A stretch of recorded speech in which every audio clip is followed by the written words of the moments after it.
दोस्तों नमस्कार, आप सभी का स्वागत है वनडे एग्ज़ाम स्टडी की लाइव क्लास में। जी हाँ, ये क्लास आपको दी जा रही है रोज़ सुबह 10:30 बजे, जिसमें हम डिफरेंट सब्जेक्ट की पैडागॉजी कवर कर रहे हैं। कंटेंट के वीडियो भी आपको दिए जा रहे हैं। नोट्स अगर आपको प्राप्त करने हैं तो टेलीग्राम ग्रुप भी बना है, उसमें भी आप कुछ नोट्स प्राप्त कर सकते हैं। व्हाट्सएप ग्रुप पे भी आप नोट्स प्राप्त कर सकते हैं, जिसका तरीका आपको व्हाट्सएप पे बता दिया जाएगा। संस्कृत में अगर आपको दिक्कत आ रही तो संस्कृत की ट्रिकी वीडियोस को देखिए, और लगभग 100 से ज़्यादा वीडियोस बनी हुई हैं जिनकी प्लेलिस्ट बनी है। आप प्लेलिस्ट में जा कर के देख सकते हैं, जिनके लिंक हम आपको नीचे डिस्क्रिप्शन बॉक्स में दे देंगे। तो अब आपको ये जो पेपर सॉल्व कराया जा रहा है, ये फरवरी 2015 में पर्यावरण में पूछे गए प्रश्नों का या 30 प्रश्नों का सेट अब स्टार्ट कर रहे हैं हम। तो वीडियो को स्किप मत करिए, कंटिन्यू देखते रहिए। स्टार्ट करते हैं क्वेश्चन नंबर 1 से। पहला प्रश्न है, निम्नलिखित में से कौन से प्राथमिक स्तर पर पर्यावरण अध्ययन में आकलन के लिए उपकरण और तकनीकी हैं? परियोजना कार्य, क्षेत्र भ्रमण, जर्नल लिखना, विचार मानचित्रण।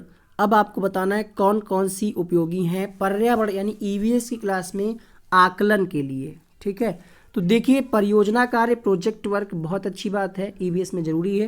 क्षेत्र भ्रमण की बात एनसीईआरटी और आपका जो एनसीएफ 2005 है वो भी कहता है कि हमें जो ज्ञान दिया जाए बच्चों को हमारे द्वारा, वो बाहरी जीवन से जोड़ करके दिया जाए, वास्तविक जीवन से जोड़ करके, तो ये भी ठीक है। अब आपको एक बात नहीं समझ में आ रही होगी कि ये जर्नल लिखना क्या होता है, बताते हैं। विचार मानचित्रण तो आप समझ गए होंगे कि बच्चों के माइंड में कुछ ऐसा बताया जाए कि वो रिलेट कर पाएँ चित्रों के माध्यम से, ये भी सही है। जर्नल लिखना मतलब होता है एक तरीके से जैसे डायरी लिखना। ठीक है, डायरी लिखना कह सकते हैं, या फिर हम कह सकते हैं रोजना मंचा लिखना। जो भी डिटेल्स जो भी हम पढ़ रहे हैं, ठीक है, उसके बारे में जो डिटेल्स हम लिखते हैं वही होता है डायरी लिखना, या नोटबुक लिखना होता है जर्नल लिखना। तो यहाँ पे पर्यावरण की कक्षा में ये सभी आकलन के लिए उपकरण और तकनीकी हैं। तो इस क्वेश्चन के लिए आपको आंसर मिलेगा option number C, ABCD answer मिलेगा आपको ऑप्शन नंबर सी।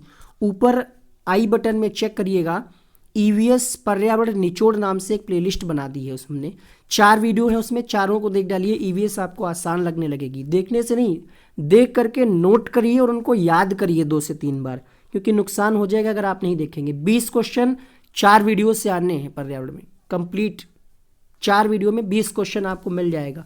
नहीं देखेंगे तो आप बहुत बड़ा नुकसान करेंगे। मिजोरम में की जाने वाली झूम खेती के विषय में निम्नलिखित कथनों का अध्ययन कीजिए। एक फसल को काटने के पश्चात भूमि को कुछ वर्षों तक खुला छोड़ देते हैं। ये क्वेश्चन डायरेक्ट एनसीईआरटी से है, कक्षा 3 या 4 से है, ये हमें एग्जैक्टली नहीं ध्यान है, लेकिन उसी से क्वेश्चन है मिजोरम खेती के बारे में, अभी आपको दिखाएंगे हम। इस भूमि पर उगने वाले बांस और खरपतवार को काटकर जला दिया था, दोनों ही बातें सही हैं। हम क्या करते हैं, इसमें फसल को काटने के बाद छोड़ देते हैं कुछ समय के लिए, फिर उसमें कुछ ना कुछ उगाएगा ऑटोमेटिक खरपतवार, उसको हम जला देते हैं। फिर कहा जा रहा है बीज बोने से पहले भूमि की गहरी जुताई की जाती है। ये बात गलत है, क्योंकि जो खेती होती है झूम खेती, उसकी जुताई नहीं की जाती है। बताएंगे आपको इसके बारे में और चीज़ें। एक ही खेत में 3-4 भिन्न भिन्न प्रकार की फसलें उगाई जाती हैं। आवश्यकता अनुसार रासायनिक उर्वरकों और कीटनाशकों का प्रयोग, ये प्रयोग भी नहीं होता है। चलिए इसके बारे में कुछ पॉइंट्स हम आपको दिखाते हैं जो डायरेक्ट एनसीईआरटी की किताब में लिखे गए हैं। देखिए यहाँ पे क्या कहा जा रहा है, मिजोरम में झूम खेती होती है। झूम खेती का तरीका निराला है। एक फसल कटने के बाद जमीन को कुछ साल तक आराम करने देते हैं, उसमें खेती नहीं करते। 2 पॉइंट थे आपके, दोनों ही सही हैं। फिर कहा जा रहा है वहाँ जो बांस या जंगल उगाता है यानी खरपतवार, उसे उखाड़ते नहीं है, ये भी बात सही। फिर क्या कहा जा रहा है, बस गिरकर जला देते हैं, जो राख होती है यही खाद का काम करती है, जबकि वहाँ पे कहा जा रहा है कि हम खाद डालते हैं। ठीक है, तो वो ऑप्शन गलत हो गया, क्योंकि ये जो राख होती है यही खाद का काम करती है। जब जमीन तैयार हो जाती है तो जमीन को जोता नहीं जाता, और वहाँ पे क्या कहा जाता है कि जुताई करते हैं, अर्थात वो ऑप्शन गलत हो गया। फिर कहा जा रहा है मिट्टी को हल्के से हिला करके, ठीक है, मिट्टी को क्या करते हैं, हल्के से हिला देते हैं, उसी में बीज छिड़क देते हैं, जुताई नहीं की जाती। अगला ऑप्शन है एक ही खेत में अलग अलग तरह के बीज जैसे मकाई, सब्जियां, मिर्च और चावल बोए जाते हैं, ये भी बात सही है, उसमें भी कहा गया। अब आप देखिए कैसे एज इट इज उसी नोट से उसी वीडियो से क्वेश्चन बनाया गया है, फरवरी में पूछा गया है। ऐसे ही बहुत सारे हम आपको दिखाएंगे क्वेश्चन विद प्रूफ। ठीक है, ये मिजोरम के बारे में कुछ और चीज़ें हैं, आप पढ़ सकते हैं। 2019 की परीक्षा में यहाँ से पूछा गया था कि चिरावो कहाँ का प्रमुख नृत्य। यकीन ना हो पेपर उठा के देख लीजिएगा, इसलिए कह रहे हैं कि आप वो 4 वीडियो देख डालिए, देखिए नहीं, याद करिए, उनके नोट्स भी बनाइए। तो अब आप मिजोरम वाला क्वेश्चन आराम से कर लेंगे, खेती वाला। अब क्लियर हो गया होगा आपको इसका आंसर क्या आएगा। दूसरे प्रश्न के लिए आपका उत्तर आएगा, जल्दी से बताइए। कहा जा रहा था यहाँ पे सत्य कथनों का अध्ययन करना है यहाँ पे। तो क्वेश्चन नंबर 2 के लिए आंसर मिलेगा ए, बी और डी। खुला छोड़ देते हैं, काट कर जला देते हैं। सी ऑप्शन गलत हो गया क्योंकि यहाँ पे जुताई की बात कही जा रही है। फिर डी वाला भी सही है, ठीक है। ई वाला गलत हो गया क्योंकि यहाँ पे कीटनाशकों। समझ में आया कैसे क्वेश्चन बनाया जाता है, इसीलिए कहते हैं उनको देखिए आप, फायदा आपका है। पर्यावरण अध्ययन के शिक्षण में उन प्रक्रियाओं पर आधारित कौशलों को बढ़ावा दिया जाना चाहिए जो कि पूछताछ आधारित प्रत्यक्ष अनुभव के केंद्र बिंदु हैं। निम्नलिखित में से कौन सा एक ऐसा कौशल नहीं है? पूर्वानुमान, निर्धारण, निष्कर्ष निकालना, अवलोकन। देखिए पर्यावरण में ऑब्जर्वेशन का भी काम होता है, निष्कर्षण का भी काम होता है, पूर्वानुमान, अनुमान भी हम लगाते हैं। निर्धारण जो है, ठीक है, निर्धारण ये ऐसा कौशल है जिसका प्रयोग प्रत्यक्ष अनुभवों पर आधारित नहीं है। तो आंसर मिलेगा आपको इस प्रश्न के लिए ऑप्शन नंबर बी। राधा विभिन्न प्रकार के यात्रा टिकटों को उपयोग करती है। ऐसे टिकटों के उपयोग से निम्नलिखित में से किस संकल्पना पर प्रभावपूर्ण ढंग से चर्चा की जा सकती है? अलग अलग साधनों से यात्रा करने पर यात्रा की लागत भी भिन्न भिन्न होती है। इसकी चर्चा हम कर सकते हैं क्योंकि साधारण टिकट है, यहाँ पे रिजर्वेशन वाला टिकट नहीं है, ठीक है। फिर है यात्रा की लागत उस वाहन द्वारा प्रयुक्त ईंधन पर निर्भर करती है। ये कोई बात सही है? आप बताइए, क्या लागत जो है वो निर्भर करेगी? सोचिएगा। फिर कहा जा रहा है सार्वजनिक परिवहन से एक स्थान से दूसरे स्थान जाने के लिए हमें टिकट चाहिए या फिर आरक्षण। तो भाई आरक्षण की बात तो यहाँ पे कोई है ही नहीं, है ना। और ये तो ऐसी ये ऑप्शन है नहीं कोई। यहाँ पे आपसे पूछा जा रहा है सर्वाधिक उपयुक्त विकल्प को चुनना है। जितने भी लोग लाइव देख रहे हैं बहुत बहुत स्वागत है आप सबका, बहुत अच्छे से आप लोग रिप्लाई करिए। क्वेश्चन नंबर 4, तो यहाँ पे आरक्षण गलत हो गया। अब आपके पास बचे हैं 3 option A, B, C. A, B, C में एक आपको और हटाना पड़ेगा। पूछिए क्यों? क्योंकि यहाँ पे भी ऑप्शन में क्या है, 2-2 दिए हैं, मतलब एक ऑप्शन इसमें कोई और गलत रहा होगा। कौन सा ऑप्शन गलत रहा होगा ये आपको देखना है। देखिए यहाँ पे कहा जा रहा है कि अलग अलग साधनों से यात्रा करने पर यात्रा की लागत भी भिन्न होती है। बात सही है, इसकी हम चर्चा कर सकते हैं। अर्थात ए ऑप्शन तो सही है, पहला ऑप्शन तो सही है। अब ए के साथ और कौन सा आएगा, मतलब सी डी कट गया क्योंकि इसमें ए नहीं है। ऐसे आपको आसानी रहेगी सीखने में, है ना। ए ऑप्शन ये भी कट गया। अब या तो ए और सी होगा या तो ए और डी होगा। वीडियो बड़ा होगा लेकिन इस तरीके से आपको समझाएंगे कि आपको मतलब मज़ा आ जाएगा। आप कहेंगे कि हाँ कुछ वीडियो आपको मिला है। क्वेश्चन नंबर 4 के लिए आपके पास 2 ऑप्शन बचते हैं। अब ए तो इसमें भी है, अब सी और डी में देखना है बेस्ट कौन है। सी और डी में कहा जा रहा है आरक्षण तो हमने पहले ही काट दिया था, तो डी तो होगा नहीं। अर्थात अब आपके पास ऑप्शन क्या बचा, सी। सिंपल है ना, आंसर मिल गया आपको ऑप्शन नंबर सी। ऐसे आपको फाइंड करना पड़ेगा आंसर। 2 हटाइए फिर देखिए कौन सा नहीं हो सकता। आसान हो गया आपके लिए क्वेश्चन। यहाँ से हमने ए ऑप्शन सही वाला पकड़ लिया। ए ऑप्शन जब पकड़ लिया तो हमारे 2 ऑप्शन कट गए कि ये दोनों नहीं हो सकते, ठीक है। अब ए के साथ हमारा डी पहले ही कट चुका है तो डी वाला काट दीजिए, आंसर आ गया सी। क्वेश्चन नंबर 5, प्राथमिक कक्षाओं के विद्यार्थियों को मानचित्र शिक्षण के लिए निम्नलिखित में से कौन सी युक्ति सर्वाधिक उपयुक्त प्रतीत होती है? आपको क्या पढ़ाना है, मानचित्र शिक्षण। अगर आपको वीडियो साफ नहीं दिख रहा है, यहाँ पे 3 डॉट बने होंगे, उसकी वीडियो की क्वालिटी 360 या 480 लगाइए। साथ ही साथ कमेंट को रोक करके मोबाइल को रोटेट करके देखिए, साफ दिखेगा। कमेंट करना उतना जरूरी नहीं, लास्ट में आप एक कमेंट कर दीजिएगा। 5वें प्रश्न में देखिए कहा जा रहा है आपको मानचित्र शिक्षण करना है क्लास में, मानचित्र के बारे में, दिशाओं के बारे में सब कुछ बताना है। तो बेहतर तरीका कौन सा है, श्यामपट्ट पर मानचित्र बना दें और विभिन्न सीनों नहीं होगा, यहाँ पे स्थानों होगा, ठीक है। स्थानों की स्थिति को बताने के लिए कहना, ठीक है, ये कम प्रभावशाली है। घर से मानचित्र लेकर के आएंगे तो ये क्या बेहतर तरीका होगा? नहीं होगा, बच्चों पे बोझ पड़ेगा घर पे। शिक्षार्थियों के एटलस दिखाना विभिन्न स्थानों होगा, ये भी सही था, लेकिन यहाँ पे डी ऑप्शन सबसे ज़्यादा सही है क्योंकि बड़ा भी है और इसमें कई बातों की बात कही जा रही है, मतलब कई बातें एक साथ कही जा रही हैं। शिक्षार्थियों की सहायता करना कि वे अपने ही संकेतों का उपयोग करते हुए अपने निकटतम परिवेश, भाई यहाँ पे क्या बात आ गई, दैनिक जीवन से जोड़ करके सिखाया जा रहा है बच्चे को, वास्तविक जीवन से इसका मानचित्र बनाए और वस्तुओं की सापेक्ष स्थिति और दिशा पर ध्यान केंद्रित करें। तो आंसर मिलेगा आपको ऑप्शन नंबर डी। 6ठा प्रश्न देखिए, कक्षा 5 की अध्यापिका मोनिका या माहिका जो भी हो, ये चाहती हैं कि उसके विद्यार्थी आसपास के पौधों का अवलोकन करें। सार्थक अधिगम सीखने के लिए उसे बच्चों को क्या करने के लिए प्रोत्साहित करना चाहिए? बताइए। समझना कि पौधे भी सजीव होते हैं, समझना कि पौधे भी हमारे लिए उपयोगी हैं, पौधों के नाम लिखना, देखिए सब कुछ जरूरी है, लेकिन सबसे बेहतर क्या है, हम किस लिए प्रोत्साहित करेंगे बच्चों को? यहाँ पे एक शब्द लिखा है अवलोकन, बच्चे ऑब्जर्व करेंगे चीज़ों को। तो यहाँ पे आंसर आएगा उनकी ऊंचाइयों जो जरूरी है, पत्तियों, गंध और उगने के स्थानों में अंतर का अवलोकन करना। इसके लिए हम बच्चों को प्रोत्साहित करेंगे, टीचर का काम ये है। क्वेश्चन नंबर 7, प्राथमिक स्तर पर पर्यावरण अध्ययन पढ़ाने के लिए निम्नलिखित में से कौन सा सबसे महत्वपूर्ण होना चाहिए? पर्यावरण में सबसे ज़्यादा जरूरी क्या है? क्रियाकलाप संचालित करना, कौशलों का विकास करना, कोई गलत बात नहीं है। आकलन में सफलता प्राप्त करना थोड़ा सा कम प्रभावशाली। विज्ञान की आधारभूत संकल्पनाओं को समझना, ठीक बात है। अब यहाँ पे एक शब्द लिख गया है सबसे महत्वपूर्ण, तो जो सबसे ज़्यादा जरूरी होगा उसके साथ जाएंगे, वो है आपका ऑप्शन नंबर डी। अब आप पूछ रहे होंगे ये आपने कैसे पहचान लिया? तो यहाँ पे क्या लिखा है? पर्यावरण से जोड़ना, प्राकृतिक और सामाजिक सांस्कृतिक। यहाँ पे भी आपका एनसीएफ का पॉइंट फॉलो हो रहा है कि जो हम पर्यावरण का ज्ञान बच्चों को दे रहे हैं वो दैनिक जीवन से जोड़ करके दे रहे हैं, तो ये ज़्यादा प्रभावशाली हो गया। इसमें सभी बातें आ जाएंगी जो ऊपर कही जा रही हैं। डी ऑप्शन इसका सही जवाब।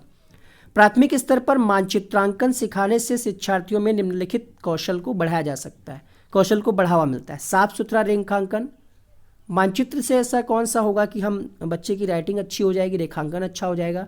गणनाएं और अनुमान, माप के अनुसार चित्रण करना, या फिर सापेक्ष स्थिति और दिशा बोध की। भाई जब हम मैप पढ़ा रहे हैं बच्चे को, तो सबसे पहली बात, अगर हम मैप पढ़ा रहे हैं तो स्टार्टिंग कहाँ से करेंगे? सबसे पहले हम बच्चों को दिशाओं के बारे में बताएंगे, है ना, पूरब, पश्चिम, उत्तर, दक्षिण, और बच्चे को ज्ञान हो जाएगा कि किधर कौन सी दिशा है, वो उस तरीके से समस्याओं को हल कर लेगा, अर्थात सापेक्ष स्थिति और दिशा बोध की जानकारी। प्रश्न संख्या 9 है यहाँ पे कि पेट्रोल का मूल्य दिखाया जा रहा है कि जून 2007 में क्या था और दिसंबर में क्या हो गया 14 में, मतलब 7 साल बाद। यहाँ पे क्या कहा जा रहा है? इतना मूल्य था डीजल का, यानी यहाँ पे आप ये देख पा रहे हैं कि डीजल का मूल्य क्या है? पेट्रोल के मूल्य से कम है, जो कि अभी भी है, ठीक है। तो अब आपसे क्या कहा जा रहा है कि कक्षा 5 का कोई विद्यार्थी जिसका नाम है देवमीत, नोटबुक में लिखा कि पेट्रोल डीजल की अपेक्षा अधिक महंगा ईंधन है, पेट्रोल की अपेक्षा डीजल के मूल्य में वृद्धि का प्रतिशत अधिक है, डीजल सस्ता है इसलिए सार्वजनिक परिवहन इस पर चलता है, डीजल पेट्रोल से सस्ता ईंधन है, लोगों को डीजल वाली गाड़ियां लेनी चाहिए। क्वेश्चन पूछ रहा है कि सही कथन कौन कौन से हैं, यानी निष्कर्ष क्या निकला, ठीक है, निष्कर्ष कौन कौन से निकले हैं। यहाँ पे कहा जा रहा है कि बी सी निष्कर्ष हैं, यहाँ पे कहा जा रहा है ए डी प्रेक्षण है, ए सी प्रेक्षण है, सी डी निष्कर्ष है। तो आपको ये देखना है कि निष्कर्ष क्या निकल रहा है, या कुछ प्रेक्षण का मतलब नहीं समझ पा रहे, बच्चा ऑब्जर्व जो कर रहा है वो प्रेक्षण है। अब निष्कर्ष क्या है यहाँ पे, देखिए दोनों में आपने अंतर क्या देखा। अब यहाँ पे कहा जा रहा है सार्वजनिक परिवहन, जिसमें जैसे बस आ गया, ट्रक आ गया, तो इनके इंजन क्या होते हैं? डीजल बेस्ड होते हैं। यहाँ पे ये निष्कर्ष निकल रहा है कि डीजल सस्ता है इसीलिए सार्वजनिक परिवहन इस पर चलता है, अर्थात सी ऑप्शन सही है। डी ऑप्शन है कि डीजल पेट्रोल से सस्ता है, लोगों को डीजल वाली गाड़ियाँ खरीदनी चाहिए, ये भी बात सही है। तो यहाँ पे निष्कर्ष जो निकल रहे हैं वो है आपका सी तथा डी निष्कर्ष हैं, ये जो बच्चे ने जानकारी लिखी है निष्कर्ष है, तो इसका बी ऑप्शन सही होगा जो कि सीटेट ने दिया था। प्राथमिक कक्षाओं में पर्यावरण अध्ययन के लिए निम्नलिखित सभी उपागमों का अनुपालन किया जाता है, एक को छोड़ करके। मूर्त से अमूर्त, सरल से कठिन, स्थानीय से वैश्विक, अमूर्त से अनूठा। 2019 में भी इस पैटर्न पे एक क्वेश्चन आया है। अब यहाँ पे आपको पहचानना है, एक को छोड़कर, ये चीज़ आपको एक नंबर आपका गंवा देंगे आप अगर आपने क्वेश्चन को नहीं समझा। एक को छोड़कर का मतलब है कि वही ऑप्शन ढूंढना है जिसका उपागम पर्यावरण अध्ययन के अंतर्गत हम नहीं करते हैं। तो मूर्त से अमूर्त तो हम करते हैं, सरल से कठिन भी हम करते हैं, अमूर्त से मूर्त करते हैं या नहीं करते हैं, ये आपको देखना है। स्थानीय से वैश्विक, तो क्वेश्चन नंबर 10 के लिए जल्दी जल्दी से आप लोग कमेंट करके बताइए इसका उत्तर फटाफट से। बहुत बढ़िया, बिल्कुल आंसर आ जाएगा यहाँ पे अमूर्त से मूर्त, इसको छोड़ करके, ठीक है। क्वेश्चन नंबर 10, 1 मिनट, ठीक है। तो ये इनका भी प्रयोग करते हैं, इसका भी करते हैं, इसका भी करते हैं। अमूर्त से अमूर्त, प्राथमिक स्तर में बच्चा अमूर्त चीज़ों को कैसे समझ पाएगा, इसका प्रयोग नहीं करते, अर्थात डी को छोड़ करके। डी ये वाला, अर्थात ऑप्शन नंबर बी। कई बार लोग क्या करते हैं, डी तो देख लिया उन्होंने, लेकिन ऑप्शन में क्या लगा दिया, ये वाला डी। लेकिन वो ऑप्शन कहाँ पे है, बी में। नहीं समझ पाए, गलती कहाँ पे होती है। आपको ये बताना था कि केवल इसे छोड़ करके, है ना। हालांकि वहाँ पे ऐसे दिया होगा 1 2 3 4, लेकिन आपको ध्यान रखना है, कई बार माइंड से चीज़ें उतर जाती हैं। उत्तर आपको इस वाले ऑप्शन में लगाना है, इस वाले में नहीं लगाना है, ठीक है। अब यहाँ पे डी तो आपका आंसर आ गया, लेकिन डी वाला किस में कहा जा रहा है, ऑप्शन नंबर बी। तो ऑप्शन आपका बी सही है, लेकिन विकल्प में यहाँ पे कौन सा है, डी वाला। ये चीज़ आपको समझनी है। आंसर आएगा यहाँ पे ऑप्शन नंबर बी। कूट दिया है ना। राष्ट्रीय पाठचर्या रूपरेखा 2005 ने कक्षा 1 और 2 के लिए पर्यावरण अध्ययन के किसी पाठ्यक्रम या पाठ्यपुस्तकों की संस्तुति नहीं की है। इसके लिए कारण 2018 में क्वेश्चन आया था इससे, ठीक है। पैटर्न वही फॉलो करता है सीटेट। यही तो अच्छी बात है और ख़ास बात है। क्यों नहीं, मतलब कक्षा 1 2 में पर्यावरण क्यों नहीं रखी, ये आपसे पूछा जा रहा है एनसीएफ ने। क्या भार कम करने के लिए। क्वेश्चन नंबर 11 सही जवाब मिलेगा यहाँ पे संदर्भ युक्त अधिगम परिवेश प्रदान करना। इसका सबसे उपयुक्त कारण है, इसीलिए कक्षा 1 और 2 में नहीं रखी गई, आगे से जो है पर्यावरण को सिलेबस में शामिल किया गया। तो इसका आंसर मिलेगा आपको ऑप्शन नंबर डी। एक अध्यापक को कक्षा 4 को विद्यार्थियों को हमारे देश के भोजन की सांस्कृतिक विविधताएं पढ़ाई। पिछले भी एक वीडियो में 2014 के भी पेपर में ऐसे ही क्वेश्चन आया था कि हमें भोजन के संबंध में, तो वहाँ पे आपने क्या कहा था, बच्चों से क्या कहा गया था कि बच्चों से ये कहा गया था कि हम विभिन्न सभी के घरों से क्या मंगाएंगे, लंच बॉक्स मंगवाएंगे। यहाँ पे क्या है, सबसे अच्छी विधि क्या है, हमें पढ़ाना है सांस्कृतिक विविधता भोजन के संदर्भ में। तो फ्लैश कार्ड दिखाने से क्या उतने अच्छे तरीके से समझा सकते हैं, आपका उत्तर आएगा नहीं। अगला ऑप्शन है अपने देश के विभिन्न राज्यों के विभिन्न लोगों द्वारा खाए जाने वाले विभिन्न। देखिए यहाँ पे बात किसकी है, देश के भोजन की है ना। तो अगर हम पूछेंगे क्या खाया है, उतना अच्छा प्रभावशाली नहीं होगा। जब देश की बात आ रही तो इसमें विभिन्न राज्य भी आ जाएंगे। हो सकता है कोई ऐसे बच्चे हो क्लास में जो अदर स्टेट से आए हों, तो हम क्या करेंगे, अपने देश के विभिन्न राज्यों के विभिन्न लोगों द्वारा खाए जाने वाले विविध भोजन के बारे में एक विद्यार्थियों को प्रोजेक्ट देंगे। प्रोजेक्ट है, ठीक है। इससे हम सबसे बेहतर ढंग से पढ़ा पाएंगे सांस्कृतिक विविधता भोजन के संदर्भ में। तो यहाँ पे इसका आंसर आएगा ऑप्शन नंबर बी। 13वां प्रश्न देखिए, यदि हम पक्षियों का अवलोकन करते हैं तो हम पाते हैं कि अधिकांश पक्षी अपनी गर्दन अत्यधिक हिलाते हैं। इसका कारण क्या है, क्यों हिलाते हैं। अधिकांश पक्षियों के नेत्र स्थिर होते हैं, घूम नहीं सकते, कान ढके होते हैं, उड़ सकते हैं। पक्षियों के 2 नेत्र होते हैं, इनके नेत्र 2 भिन्न भिन्न वस्तुओं को एक ही समय पर फोकस कर सकते हैं। क्वेश्चन नंबर 13, पक्षियों से भी क्वेश्चन आते हैं। लास्ट टाइम मैना वाला क्वेश्चन पूछा गया था कि कौन सा ऐसा पक्षी जो झटके से अपनी गर्दन को मतलब आगे पीछे करता है, तो आपका आंसर था मैना। बहुत सारे लोगों ने उसका आंसर उल्लू लगा दिया था। तो ये सारी चीज़ें हैं, ठीक है। उल्लू, मैना और सभी के बारे में एनसीईआरटी में वर्णन अच्छे से किया गया है। बहुत बढ़िया। एक बार वीडियो को आप सब लोग लाइक कर दीजिएगा, और ऐप पे भी हमारी क्लासेज चल रही हैं। अनअकैडमी की ऐप पे भी आप हमारी क्लासेज देख सकते हैं शुभम वैश्य नाम से, जिसका लिंक हम आपको डिस्क्रिप्शन बॉक्स में दे देंगे, हमारी प्रोफाइल का लिंक। हमारे नाम से आप वहाँ पे हमारी क्लासेज को फॉलो कर सकते हैं, फ्री में, कोई चार्ज नहीं उसका, ठीक है।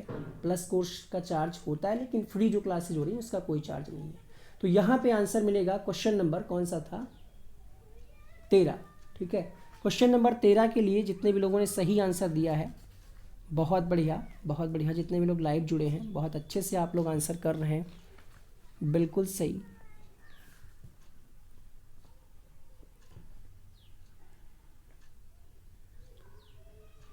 ठीक है, तो इसका आंसर है अधिकांश पक्षियों के नेत्र क्या है, स्थिर होते हैं। नेत्र मतलब हम लोग क्या है, जैसे हमको देखना है थोड़ा तिरछा, तो आंखों में जो पुतली होती है उसको घुमा सकते हैं, लेकिन पक्षियों के नेत्र क्या होते हैं, स्थिर होते हैं, वो घूम नहीं सकते, तो गर्दन उनको घुमानी पड़ती है। रीना आम पसंद करती है, वह इन्हें जाड़े के लिए संरक्षित करना चाहती है। निम्नलिखित में से कौन सा तरीका संरक्षण के लिए सबसे अच्छा होगा। अचार और आम पापड़ बनाना, जूस तैयार करना, वायुरोधी डिब्बे में संचित रखना, इस पैटर्न पे भी हर बार क्वेश्चन आता है, प्लास्टिक के थैले में रखना, या फिर रेफ्रिजरेटर में भी आप 24 से 48 घंटे रख सकते हैं कम समय में, उसके बाद ख़राब हो जाएगा। प्लास्टिक के थैले में भी ख़राब हो जाएगा। जूस भी आप ज़्यादा समय तक नहीं, लेकिन अगर आप पापड़ बना लेते हैं, अचार बना लेते हैं, तो 1 साल तक उसको आप अच्छे से स्टोर करके यूज़ कर सकते हैं। जैसे चिप्स पापड़ आप लोग यूज़ करते हैं, अचार भी पुराना यूज़ करते हैं ना। तो पहला ऑप्शन सबसे अच्छा होगा संरक्षण के लिए। क्वेश्चन नंबर 15 है, केरल के निकटवर्ती राज्य कौन कौन से हैं? तमिलनाडु और आंध्र प्रदेश, कर्नाटक और महाराष्ट्र, आंध्र प्रदेश और कर्नाटक, कर्नाटक और तमिलनाडु। तो यहाँ पे आप मैप देख रहे होंगे। केरल के निकटवर्ती राज्य कौन कौन से हैं? क्वेश्चन नंबर 15 आंसर मिलेगा आपको कर्नाटक और तमिलनाडु केरल के निकटवर्ती राज्य हैं। बाकी की जानकारी आप यहाँ से पढ़ लीजिए फटाफट से।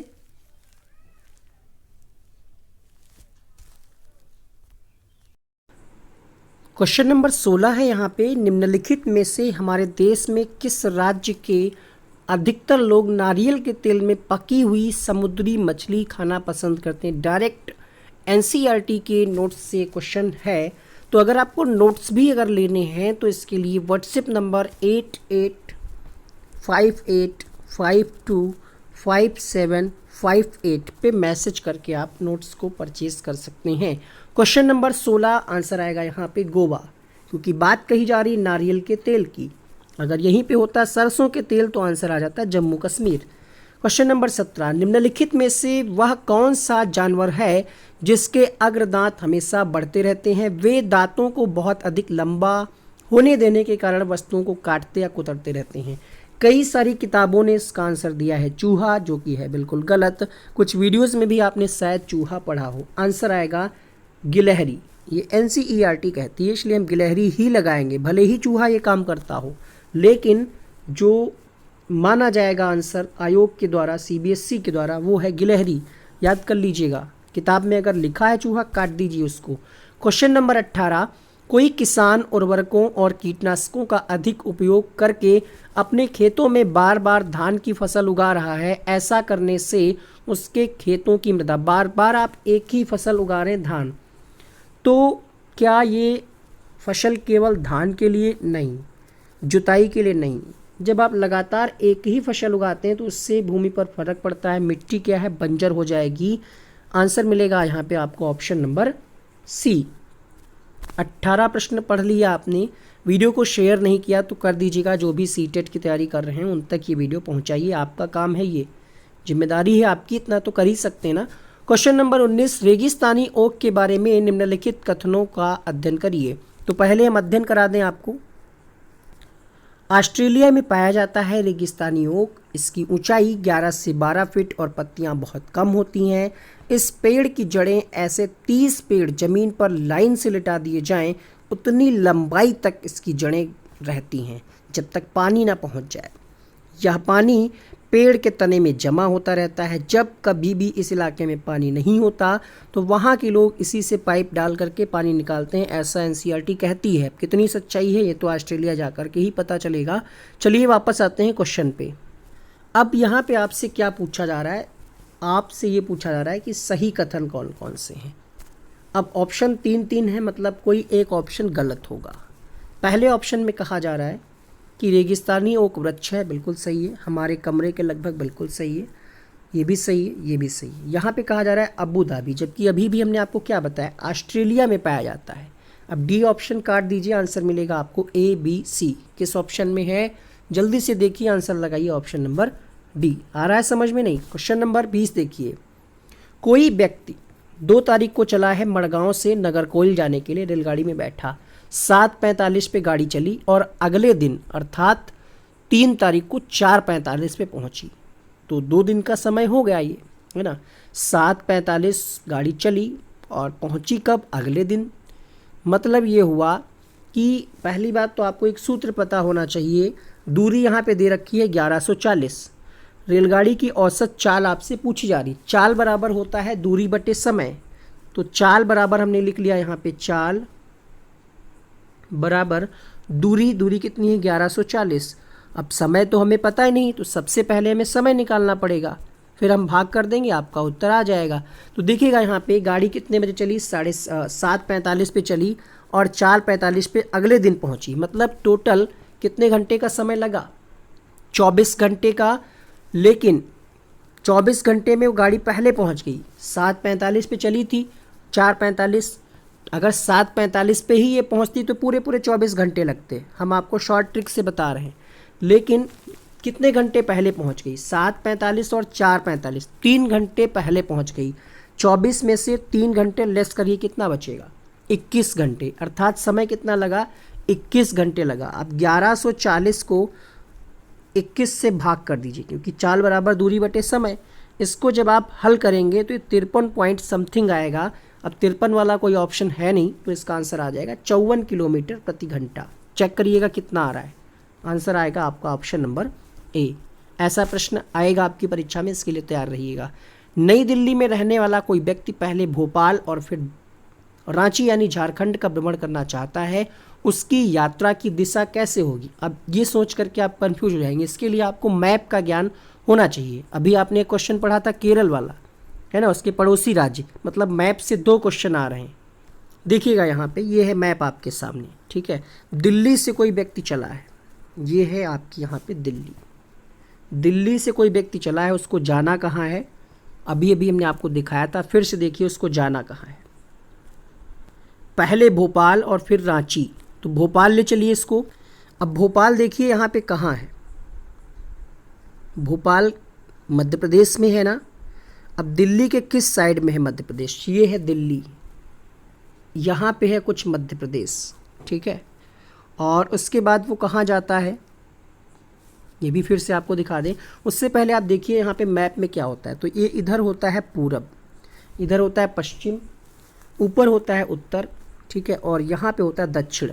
अब ये बात तो यहाँ से क्लियर हो गई कि नई दिल्ली के किस साइड में है मध्य प्रदेश, तो मान लिया यहाँ पे नई दिल्ली है उत्तर में, अर्थात दक्षिण में है आपका, दक्षिण में क्या है, भोपाल यानी मध्य प्रदेश, यहाँ पे लिखा भी है मध्य प्रदेश। इसके बाद कहाँ जाना है हमें, रांची जाना है। क्वेश्चन में दिखाया जा रहा था ना रांची, तो हम रांची जाएंगे इधर, है ना। अब मध्य प्रदेश के किस साइड में है रांची, पहले हम किधर चले, दक्षिण चले, दक्षिण चले तो यहाँ आ गए। अब इसके देखिए यहाँ पे क्या है, रांची यहीं कहीं पे है, पूर्व में है, अर्थात पूर्व में है ना, देखिए यहाँ पे पूर्व में रांची। अब आपको समझ में आ गया होगा कि पहले किधर जाना है, दक्षिण फिर पूर्व। अब दिखाते हैं आपको क्वेश्चन, इस तरीके से आपको अभी तक किसी ने बताया नहीं होगा, सिर्फ आंसर बता करके आगे बढ़ गए होंगे। चलिए, तो अब आपको समझ में आ गया होगा कि पहले हम गए दक्षिण, भोपाल गए, फिर वहीं से हम कहाँ गए, पूर्व में, अर्थात रांची यानी झारखंड गए। आंसर मिला आपको 21 के लिए कौन सा, C option. Question number 22, video बड़ा होगा लेकिन ऐसे ही हम आपको पढ़ाएंगे कि समझ में आए आपको। नीचे दिए गए सभी जानवरों में निम्नलिखित में से कौन सी विशेषता पाई जाती है, जानवरों के नाम है। अब जानवर आप सोच रहे होंगे क्या छिपकली जानवर है, तो एनसीईआरटी की कक्षा 3 की पहले ही लाइन लिख दी गई है कि हम छिपकली, गौरैया जो भी है, हम सबको जानवरों की ही कैटेगरी में रखेंगे, ठीक है, इसीलिए यहाँ पे जानवर लिखा है, क्वेश्चन गलत नहीं है। तो छिपकली, गौरैया, कछुआ ये अंडे देते हैं, ठीक है, गौरैया जहरीली नहीं होती है, तो ये गलत हो जाएगा, ठीक है, ये दोनों ही गलत हो जाएंगे। अंडे देते हैं, ये समानता है, विशेषता है, एक जैसी। प्राथमिक स्तर पर पर्यावरण अध्ययन के शिक्षण में कहानियों और कविताओं का प्रभावी ढंग से उपयोग किया जाता है, क्यों किया जाता है, कक्षा की विविधता की पूर्ति के लिए, सीखने के लिए संदर्भगत वातावरण प्रदान करने के लिए, पाठों को आनंददायक बनाना, भाषिक कौशल को बढ़ावा देना। सभी ऑप्शन ठीक है, मुख्य उद्देश्य ये है कि बच्चों को सीखने के लिए वातावरण मिले, बी ऑप्शन। फिर से एनसीएफ 2005 फॉलो करिए। एनसीएफ का वीडियो नहीं देखा, नीचे डिस्क्रिप्शन बॉक्स में लिंक दे देंगे, ऊपर आई बटन में चेक करके आप देख सकते हैं उसको, ठीक है, चेक करके आप उसको देख लीजिएगा। चलिए अगले प्रश्न की तरफ बढ़ते हैं। क्वेश्चन नंबर 24, एक प्राथमिक स्तर की अध्यापिका जलाभाव के विषय पर अपने कक्षा 4 के बच्चों को प्रभावपूर्ण तरीके से किस प्रकार आंकेगी। मतलब जल अभाव के विषय में टेस्ट लेना, एक तरीके से आकलन करना है कि बच्चे समझ पा रहे नहीं समझ पा रहे, तो नारे लिख करके हम आंक लेंगे, या फिर लिखित परीक्षा, या फिर दैनिक जीवन में जल की बचत कैसे प्रारंभ की, या फिर पोस्टर। सबसे प्रभावशाली आपको एक ऑप्शन मिल गया होगा कि दैनिक जीवन, क्योंकि यही कहता है एनसीएफ 2005 कि हम बच्चों को जो ज्ञान देंगे ईवीएस में वो दैनिक जीवन से जुड़ करके देंगे, सी ऑप्शन। ईवीएस की ट्रिकी वीडियोस भी बनी है, उसको भी देखिए, प्लेलिस्ट नीचे है, बहुत अच्छी तैयारी आप कर सकते हैं फ्री में यहाँ से। लेकिन नहीं, आप लोग देखते ही नहीं वीडियो, शेयर नहीं करते, लोगों तक पहुँचाते नहीं हैं। 25वां प्रश्न देखने में बड़ा है, कहा जा रहा है आपके प्रधानाचार्य ने आपको कहा कि कक्षा 5 के विद्यार्थियों को शैक्षिक अवलोकन यात्रा के लिए ले जाएं। इस अवलोकन यात्रा को सार्थक बनाने के लिए आप अपनी योजना में क्या सम्मिलित करेंगी? क्वेश्चन नंबर 25वां प्रश्न आपके सामने। क्रियाकलाप की एक स्तरीकृत सीट उस स्थान के बारे में तैयार करना, प्रामाणिक तथा सार्थक अध्ययन के लिए विद्यार्थियों के साथ यात्रा से पूर्व साझा करना। भोजन तो नहीं ले जाएंगे हम, या ले जाएंगे? कक्षा 5 के विद्यार्थियों को शैक्षिक अवलोकन के लिए, तो भोजन ले जाना गलत बात नहीं है, लेकिन यहाँ पे कहा जा रहा है कि अनुशासित रहें, शांति। अब तो यहाँ पे कंडीशन आ गई कि चारों ही ऑप्शन आपको सही लग रहे होंगे, है ना। योजना में सबसे ज़्यादा ज़रूरी क्या है? यात्रा को आपको सार्थक बनाना है, तो हम पूर्व में साझा कर लें, ठीक है, क्रियाकलाप के बारे में एक सीट तैयार कर लें। सार्थक अध्ययन के लिए विद्यार्थियों से ही कुछ चीज़ें पहले ही हम साझा कर लें, जिससे बच्चों को समझने में दिक्कत ना हो। तो इसका सीटेट ने आंसर ए दिया था, और इसके आंसर सही है ऑफिशियली आंसर के हिसाब से, लेकिन सभी ऑप्शन बहुत प्रभावशाली हैं। तो ए आंसर दिया था, तो हम ए के साथ ही जाएंगे, क्योंकि यहाँ पे हम साझा कर रहे हैं चीज़ें विद्यार्थियों से। प्राथमिक स्तर पर पर्यावरण अध्ययन के आकलन में निम्नलिखित में से कौन सा एक संकेतक उपयुक्त नहीं? प्रश्न पूछना बहुत अच्छी बात, न्याय और समानता के प्रति चिंता बहुत अच्छी बात, सहयोग की बात तो वाइगोत्स्की ने भी की थी। स्मरण मतलब याद नहीं कराते, हम दैनिक जीवन से जोड़ते हैं, समझाते हैं, खोज आधारित अधिगम कराते हैं, लेकिन याद नहीं कराते, इसलिए ए आंसर होगा। क्वेश्चन नकारात्मक था। इस पौधे से पत्तियां हैं जिन्हें सब्जी की तरह प्रयोग में लाया जाता है, इनके बीजों से तेल प्राप्त किया जाता है, पौधा कौन सा है? तो ये पौधा है सरसों का। सरसों के तेल से बहुत सारे काम किए जाते हैं, सब्जी वगैरह बनती है। 28वां प्रश्न आपके सामने, कांसा के बारे में निम्नलिखित कथनों का अध्ययन करिए। और फिर आपसे पूछा जा रहा है सही कथन कौन कौन से हैं। यहाँ पे सही कथन पूछ रहा है। क्वेश्चन नंबर 28, बताइए कांसा, ये भी एनसीईआरटी से। चलिए दिखाते हैं कांसा के बारे में कुछ चीज़ें। 90 पॉइंट में कहा जा रहा है कि कांसे की चीज़ें हजारों सालों से आदिवासी बनाते आए हैं। ये क्वेश्चन 3 से 4 बार पूछा गया कि कांसा किन से मिल करके बना है। तो कांसा, तांबा और टिन, कहीं भी कुछ और लिखा हो नो डाउट आपको तांबा टिन याद रखना है। टी से तांबा, टी से टिन, टीटी याद रखना है, कांसा, ठीक है। कहा जा रहा है उस समय कांसे की बंदूकें भी बनती थीं। ये कांसा के बारे में है, ठीक है। अब यहाँ पे सही कथन अगर आप चुनेंगे क्वेश्चन नंबर 28 के लिए, तो सही कथन क्या मिलेगा? देखिए यहाँ पे कहा जा रहा था एल्युमिनियम आइपर कापर, तो ये गलत है। आइपर कापर जो भी दिया है, आयरन गलत है ये, ठीक। इसे भट्ठी में कापर और टिन, देखिए वही आ गया, कापर और टिन, ठीक है। तो ये बात भी सही है, कापर और टिन को पिघलाकर हम बनाते हैं, ठीक है। टिन और तांबा, तो कॉपर और टिन को पिघलाकर बनाया जाता है, बात बिल्कुल सही है। तो आंसर क्या मिलेगा आपको यहाँ पे? आदिवासी लोग ब्रांस का प्रयोग बहुत दिन से कर रहे हैं, ये भी बात सही है, अर्थात आंसर मिलेगा आपको बी और सी। आंसर मिलेगा आपको ऑप्शन नंबर बी।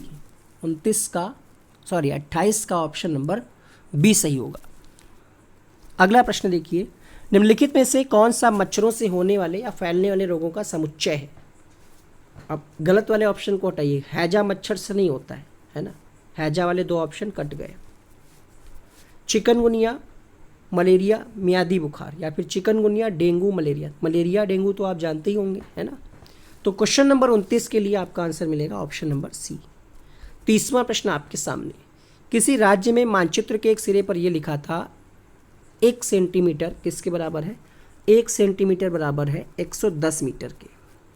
फिर क्या कहा जा रहा है, यदि इस मानचित्र पर किन्हीं 2 शहरों के बीच की दूरी 9.7 सेंटीमीटर मापी जाती है, तो इन दोनों शहरों के बीच की वास्तविक दूरी कितनी होगी? लगभग वास्तविक दूरी कितनी होगी? क्वेश्चन नंबर, अब देखिए यहाँ पे दे दिया है 1 सेंटीमीटर बराबर 110, तो इसी हिसाब से हमें चलना है, 100 नहीं लगाना है।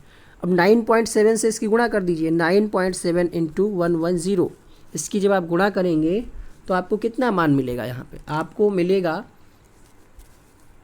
1067, लेकिन ये किस में होगा? ये मीटर में होगा। अब मीटर में कहीं ऑप्शन ही नहीं है, ऑप्शन किस में है? किलोमीटर में है। अब मीटर को हमें किलोमीटर से बदलना है, ठीक है। कैसे? हमने आपको बताया कि 9 सेंटीमीटर है और 1 सेंटीमीटर 110 मीटर के बराबर है। तो आप क्या करिएगा, 9.7 की 110 से जब आप गुणा करेंगे तो आपको आंसर मिलेगा यहाँ पे 1010, लेकिन वो 1067, वो किस में होगा? मीटर में होगा, ठीक। अब ऑप्शन कोई मीटर में नहीं है 1067, किलोमीटर में है, तो 1067 को हम क्या करेंगे, 1000 से भाग कर देंगे। 1000 मतलब 3 संख्या बाद 0 लगा दीजिए, आंसर मिल जाएगा 1.067 किलोमीटर। वैसे भी 1067 देखते ही आप पहचान गए होंगे कि इसका ए ही आंसर होगा।